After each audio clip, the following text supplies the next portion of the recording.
চা পাতার সারা দিন রাত কুড়ি তুলে 180 টাকার কাছাকাছি মজুরি পায়। চাকরির দাবিতে তরুণ প্রজন্ম মাঠে নেমেছিল। তরুণ প্রজন্মের চাকরি হয় নাই।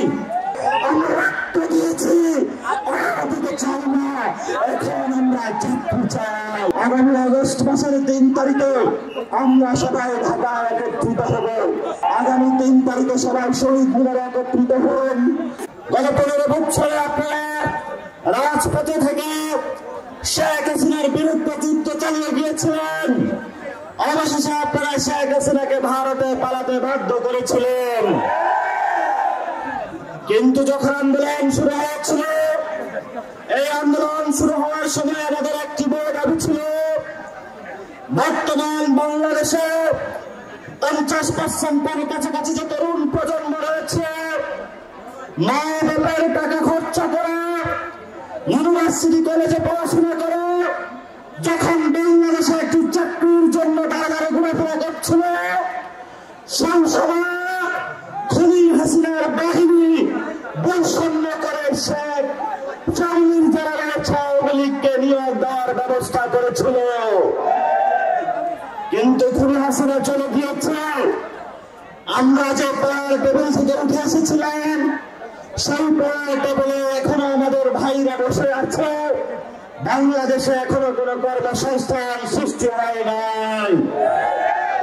একদিকে হলো আমাদের মা বাপদের পকেটের টাকা কেটে নিয়ে বাংলাদেশের প্রাইভেটাইজেশন করা হয়েছে শিক্ষা ব্যবস্থাকে।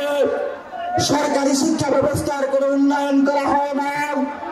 জনগণের কোন চাকরির ব্যবস্থার বাংলাদেশের নিয়তি করা হয় না। আমরা আশা করেছিলাম জনে জনে চাকরি হবে, জেলায় জেলায় ফ্যাক্টরি হবে। বাংলাদেশে এই ধরনের আমরা এখনো কোন ব্যবস্থা দেখতে পাচ্ছি না। মৌলভীবাজারে আমার এখানে বোনেরা মায়েরা চা পাতার সারা দিন রাত কুড়ি তুলে 180 টাকার কাছাকাছি মজুরি পায়। এই ধরনের নিম্ন মজুরি বিশ্বের কোন রাষ্ট্রে নাই। কিন্তু মৌলভীবাজারের মানুষ, আপনাদের চায়ের বাগান, আপনাদের মাটি, কিন্তু টাকা যাচ্ছে বেনিয়াদের কাছে। মৌলভীবাজারের প্রাকৃতিক সম্পদ মৌলভীবাজারের মানুষ ব্যবহার করতে পারে নাই। মৌলভীবাজারের সন্তানরা মৌলভীবাজারে চাকরি পায় নাই।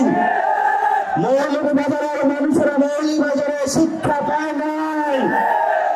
আমরা পাহাড়ে পুঞ্জিতে গিয়েছিলাম, এখানে বিভিন্ন জাতিগোষ্ঠীর মানুষ রয়েছে, তাদের সাথে কথা হয়েছিল। সেখানে কোন শিক্ষা ব্যবস্থা নাই, স্বাস্থ্য ব্যবস্থা নাই। আর এখানে যারা প্রশাসনে রয়েছেন, তারা ব্রিটিশ আমলের যারা লাট সাহেব, তাদের মতো জনগণের সাথে ব্যবহার করে। যেই জনগণের ট্যাক্সের টাকা প্রশাসন চালিত হয়, সেই প্রশাসন যদি জনগণের কল্যাণ না করতে পারে, এমন প্রশাসন বাংলাদেশে আমরা চাই না, চাই না, চাই না। মৌলভীবাজারবাসী, কথা শেষ করব। চাকরির দাবিতে তরুণ প্রজন্ম মাঠে নেমেছিল। তরুণ প্রজন্মের চাকরি হয় নাই।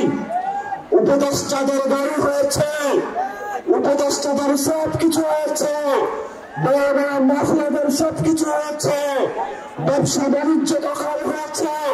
কিন্তু আমার যারা ছাত্র নেই বাংলাদেশে, তাদের কোনো ব্যবস্থা হয় না। তরুণ প্রজন্মের কোন চাকরি হয় না।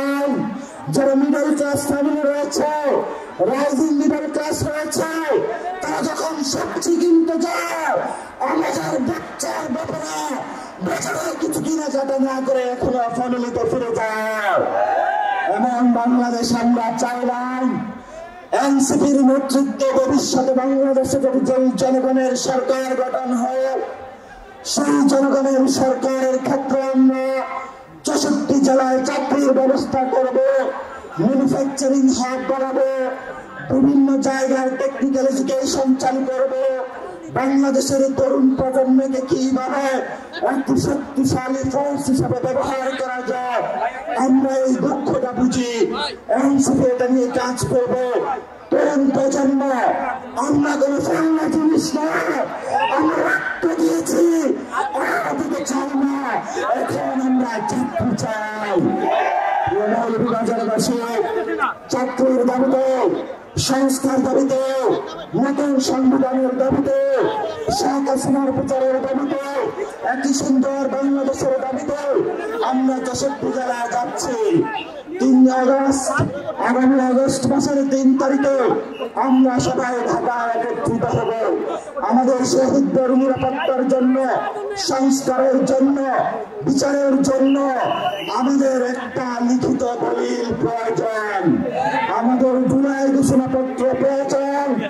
সরকার জনগণকে বলেছিল জুলাই ঘোষণাপত্র হবে, আমরা বিশ্বাস করেছিলাম। আবার যখন আমরা আন্দোলন করেছিলাম, আবার আমাদেরকে বললো এক পাশে জুলাই ঘোষণাপত্র হবে। আমরা সরকারের কথা বিশ্বাস করতে চাই না। জনগণের ঘোষণাপত্র রাজপথে এখন জনগণে দিবে ইনশাআল্লাহ। আগামী 3 তারিখে সবাই শহীদ মিনারে একত্রিত হন। বাংলাদেশের লিখিত দলিল, আপনাদের মুক্তির দলিল আপনারা নিজেরাই তৈরি করুন। সেই আহ্বান জানিয়ে আমার বক্তব্য শেষ করছি। আসসালামু আলাইকুম।